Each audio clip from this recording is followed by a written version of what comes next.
Nitwa Tuyizere Patrick, tugiye kuganirira hamwe insanganyamatsiko itubwira guteka neza.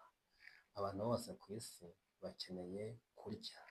Buri muntu wese ari ukomeye ari uworoheje aba akeneye kurya nubwo atabibona yabishakaga, nubwo yabirya atabishaka ariko aba akeneye kurya. Niyo mpamvu hakenewe umutetsi mwiza kugira ngo aboneke umuryi mwiza. Ntabwo umuturage mwiza yaboneka atarya neza.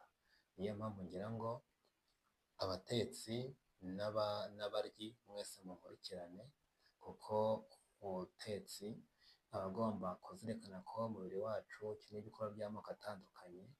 Aba agomba kumenya ko buri munsi umubiri wacu ukeneye ibyitwa poroteyine, akakenera ibyitwa carbohydrate, ibyitwa lipide, agakenera ibyitwa seriyali, ndetse akazirikana ko umubiri wacu ukeneye ibyo bavuga ngo ni ibyatera imbaraga. Rero ndabyibandaho, ahubwo reka mubwire yuko buri muntu wese uteka agomba guteka azi ko ibyo kurya bigomba kuba ari byiza.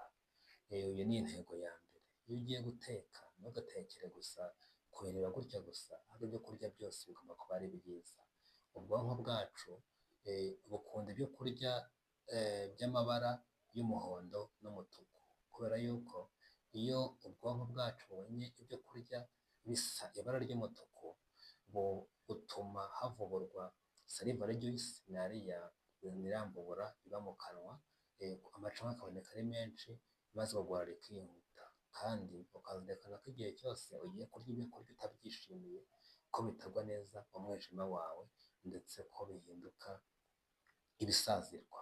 Niyo mpamvu nakubwira ngo umutetsi wese jya uzirikana ko ibyo kurya bigomba kuba ari byiza.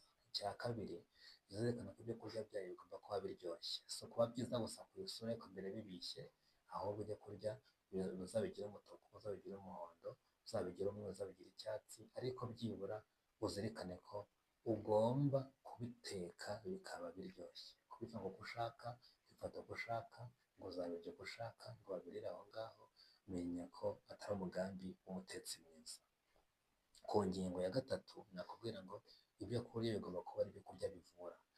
Umutetsi wese agomba kuzirikana ko zino ngingo ndi kuvuga zose ni ibyo kurya byiza, ibyo kurya biryoshye, ibyo kurya kandi bivura. Ibyo kurya byawe bigomba kukubera umuti.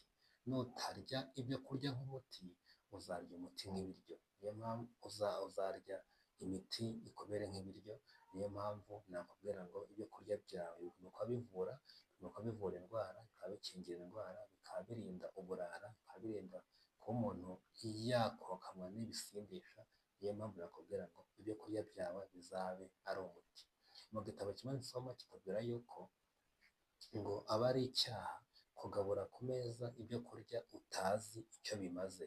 Niyo mpamvu nakubwira ngo mwebwe batetsi munkurikiranye, ugomba kuba uzi ibyo kurya, uko uko bisa kose ntetse ibyo kurya, ariko ibyo ntetse uyu munsi ngaburiye amaso, ibyo ntetse ku mugoroba ngaburiye umwijima, ibyo ntetse ku manywa ngaburiye igifu, uyu munsi ngaburiye imitsi. Ukazirikana ko buri munsi ingingo zawe zose ugomba kureba ko zagaburiwe. Utabyitayeho uba uri umutetsi ariko gito. Noneho nakubwira ngo uba ugomba kumenya ko ibyo kurya nabyo byawe byaba harimo ibyo kurya byakongera amaraso, bikoza amaraso, bavuze nk'amavitamine, cyane cyane ari mu maraso, bavuze vitamine B6, B12, B9 na vitamine E. Izo vitamine mvuze zombi ni vitamine zongera amaraso, ariko iyo zifatwe n'icyitwa imyunyungugu, uwitwa cobalt ndetse n'uwitwa fer cyangwa se ubutare. Ibi byombi mvuze, vitamine B6, B12, B9, vitamine E yitwa cobalt n'ibyitwa ubutare.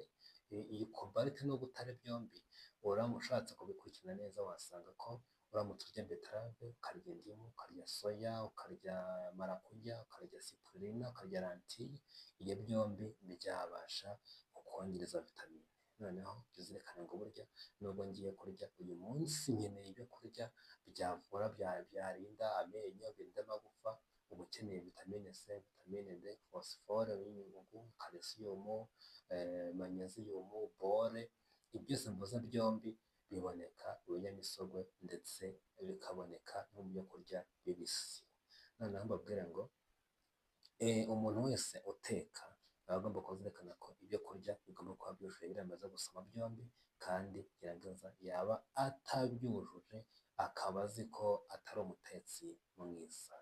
Noneho nakubwira ngo ibyo kurya ni byiza kurya ibyo kurya, ariko nakubwira ngo ibyo kurya nujya guteka ibyo kurya ujya ugira ibintu witaho.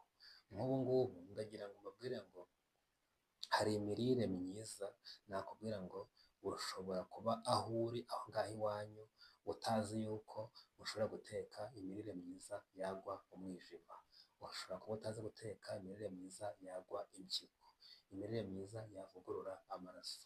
Nakubwira ngo noneho ugiye guteka akawunga, kawunga itekwa ite? Ibyo ngibyo umutetsi mwiza agomba kuba abizi, agomba kuba abikurikirana, akazirikana ko iyo kawunga izaba itekwa. Nakubwira ngo iyo ushaka guteka kawunga ivura indwara, kawunga itera imbaraga, kawunga ikingira umubiri, kawunga yaba izavura umwijima, uteka amazi maze mu isafuriya, ayo mazi ukayateka ushyizemo akunyu gakeya. Uteka amazi ukayateka mu isafuriya aho bashyiramo akunyu gakeya, warangiza ku ruhande ukaba wateguye karote ndetse n'ibindi birungo wenda washatse byahindura ibara, byabihindurira ibara. Ushobora gutegura beterave, ushobora gutegura inyanya, ukabirapa ku ruhande ukabigira ukwabyo. Warangiza ya mazi yashya, ufata bya birungo ukabikarangura neza mu isafuriya. Kandi mbabwira ngo ibi ngibi ni ifunguro rya mu gitondo. Mbabwira ngo ni byiza, biba ari byiza iyo urya amavuta mu gitondo. Ubundi ntabwo umubiri wacu ntabwo wagenewe kurya amavuta nyuma ya saa cyenda, niyo mpamvu ugomba kurya amavuta mu gitondo cyangwa se hakiri ku manywa. Ubwo rero turi guteka kawunga ya mu gitondo, ni uguteka amazi ukateka ku ruhande, ugakata ku ruhande ibirungo bigizwe n'inyanya cyangwa se karoti cyangwa beterave. Warangiza ukabanza ukabikaranga mu isafuriya yabyo, karoti yaba imaze gushya ugasukamo ya mazi, ukareka bikabanza bikabira. Warangiza ya mazi amaze kubira indi nshuro ukaminjiriramo ya fu ya kawunga yawe y'umweru, ukagenda uminjiriramo gake gake. Warangiza ukagenda uvangisha umwuko, kandi umwuko uwuhagaritse, ntabwo ari ukuwugaramisha, si no kuwuryamisha, umwuko uwuvangisha uhagaritsemo, ukarika neza. Bimaze kwivanga bigatangira gifata kuri wa mwuko, ubwo ni ukuvuga ngo utangira ugenda wongeramo amazi gake gake, ubirindura gake gake, ukavanga kugeza ubwo bihinduka umubumbe kandi umeze neza ufashe, ugenda upfundikira utwikira. Warangiza iyo kawunga yihiye, iyo kawunga yamaze gushya ubwayo gusa, y'amazi akaba yagiye avangwamo ntabwo isatagurika. Iyo kawunga ubwayo isa gutyo izashya irimo akunyu gake, irimo amavuta make, ivanzemo n'ibara ry'umuhondo n'iry'umutuku cyangwa iry'icyatsi.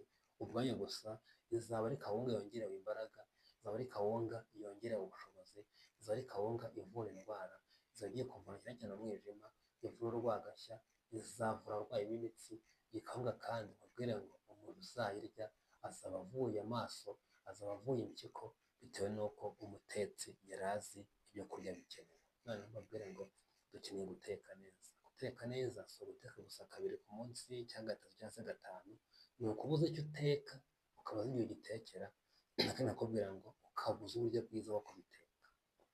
Reka mbashimire ko rero mwebwe mukurikirana ibiganiro umunsi ku wundi, kandi nkubwire ngo mugende mugiye guteka imitekere ivura, yazakiza indwara, yazakiza abantu benshi ubumuga, yazavugurura imibiri. Niba mubyitaho muzagira amagara mazima, mugire imyumvire myiza mu izina rya Yesu.